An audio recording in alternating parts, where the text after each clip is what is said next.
पाथर्डी या गावात. तर एक जबरदस्त रिझल्ट, चमत्कारिक रिझल्ट आपल्या अमृत ज्यूसनी बाबांना दिलाय. तर तोच आपण आज जाणून घेणार आहोत कसा रिझल्ट आलाय. म्हणजे तर बाबा काय नाव तुमचं? लक्ष्मण सकाराम चातुर. काय काय प्रॉब्लेम होता तुम्हाला?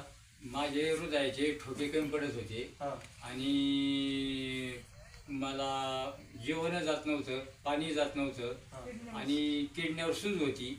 पाठक हॉस्पिटलला गेलो, त्यांनी गोळ्या वगैरे दिल्या नाही. येळस घाटात गेलो, त्यांनी घेतलं नाही. आनंद ऋषीला गेलो, त्यांनी घेतलं नाही. मग तिथून पुढे हे संगमनेरवरून बाटली मागवली. 3 दिवसाच्या आतमध्ये माझे ठोके चालू झाले, किडनीची सूज कमी झाली आणि त्याच्यानंतर मग मी आता व्यवस्थिशीर मला सगळ्या गोष्टी जाणून आलेल्या आता. एवढं मात्र मी तुम्हाला सांगतो. बघा, बाबांना पूर्ण म्हणजे क्रिएटिन लेवल वाढली होती किडनीमध्ये, त्याच्यामुळे सूज आली होती. आणि दादांनीच स्वतः डॉक्टरकडे नेलं विळद घाटामध्ये आणि पाठक हॉस्पिटलला.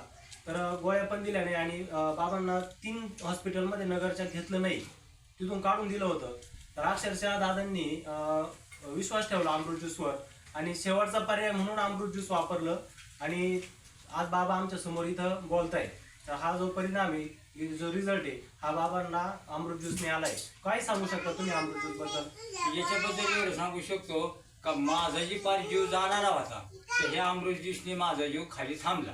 नाही तर माझी डॉक्टरने नो गॅरंटी दिली होती का म्हणले याला सरळ घरी घेऊन जावा, जोपर्यंत राहील तोपर्यंत राहील, नाही त्या दिवशी जाणार. पण ह्या अमृत ज्यूसने काय झालं का मी एकदम जागच्या जागेवर अगदी थांबले गेलो. ओके, असं सर बोला. ठीक आहे, अशा प्रकारे छान रिझल्ट बाबांना आलाय आणि बाबा आज आमच्या समोर सांगताय. एवढं हेच रिझल्ट येण्याचं कारण आहे. म्हणजे पूर्ण क्रिएटिन पण साफ झालं आणि जे हृदयाचे ठोके कमी झाले होते, हार्ट रेट कमी झाले होते, ते पण बाबांचे वाढले आणि पूर्ण पूर्वस्थितीत आणण्याचं काम 8च दिवसात बाबांचं अमृत ज्यूसने केलंय. असा छान प्रकारे रिझल्ट बाबांना आलाय. धन्यवाद.